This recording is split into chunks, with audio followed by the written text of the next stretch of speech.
रहमानुर्रहीम।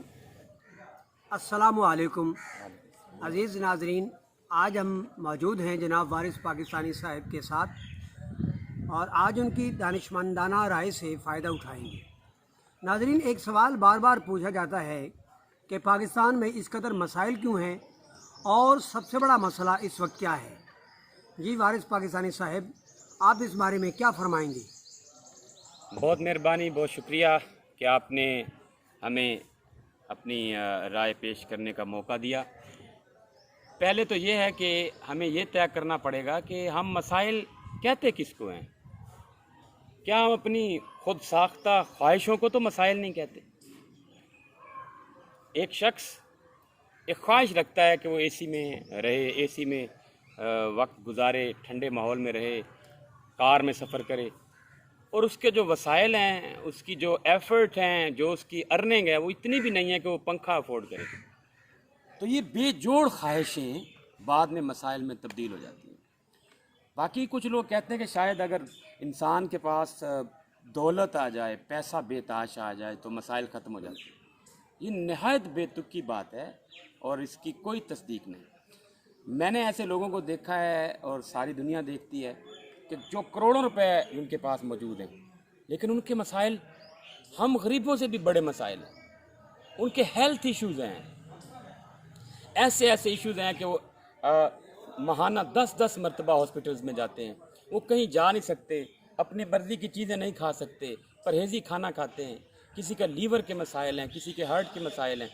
तो मसाइल मुख्तलिफ ज़रूर हैं। ये नहीं है कि मसाइल सिर्फ पाकिस्तानियों को हैं, बाहर के नहीं हैं। क्या पैलेस्टाइन के लोगों के मसाइल हमसे कम हैं? या क्या कश्मीर के लोगों के मसाइल हमसे कम हैं? क्या सोमालिया के लोगों के मसाइल हमसे कम हैं? हमसे अगर थोड़े से उनके मसाइल अलग ज़रूर होंगे, कम नहीं है। उनके अलग इश्यूज़ हैं, हमारे अलग। इससे पहले कि हम बताएं कि मसाइल क्यों हैं पाकिस्तान में, हमें ये तय करना होगा कि मसाइल कहते किसे हैं। अब बाकी रहा आपका सवाल कि सबसे बड़ा मसला क्या है, तो मेरी ज़ाती ऑब्ज़र्वेशन में ख्वाहिशात का बेतहाशा बढ़ जाना और बेतुकी ख्वाहिशात और वसाइल ना होने के बाद भी ऐसी ख्वाहिशात करना कि जिनके लिए वसाइल का होना ज़रूरी है, ये हमारे मसाइल की सबसे बड़ी वजह है। हमने अपने कद से बड़ी दीवारें अपने इर्द गिर्द ख्वाहिशात की खड़ी कर ली हैं, हमें नज़र ही नहीं आता कि हक़ाइक़ क्या। जी, कुछ लोगों का कहना है कि हुकूमती मराहत तमाम तर अमीर लोग ले जाते हैं। क्या ये दुरुस्त है? देखें, ये फिर वो एक ऐसा सवाल आपने किया है जो बार बार मुझसे लोग करते हैं व्हाट्सएप पे भी और दीगर ज़राए ब्लॉग से कि क्या जी अमीरों का क्या किया जाए, ये हमारा इस्तेहसाल करते हैं। ये मैं एक सवाल करता हूँ आपसे, हर गांव में, हर शहर में गवर्नमेंट स्कूल्स हैं और 7 लाख या 8 लाख के करीब टीचर्स हैं जो सरकारी स्कूलों में पढ़ाते हैं और करोड़ों रुपए, अरबों रुपए मराहत वो हासिल करते हैं इस पढ़ाने की मद में। क्या आप मुझे बताना पसंद करेंगे कि उन स्कूलों में अमीरों के बच्चे पढ़ते हैं? बिल्कुल भी नहीं पढ़ते। हज़ारों की तादाद में हॉस्पिटल्स, बेसिक हेल्थ यूनिट से लेकर रूरल हेल्थ सेंटर से लेकर और अपना म्यू हॉस्पिटल जैसे बड़े बड़े अजीम शान निश्तर जैसे हॉस्पिटल्स कायम हैं। क्या यहाँ अमीरों का इलाज होता है?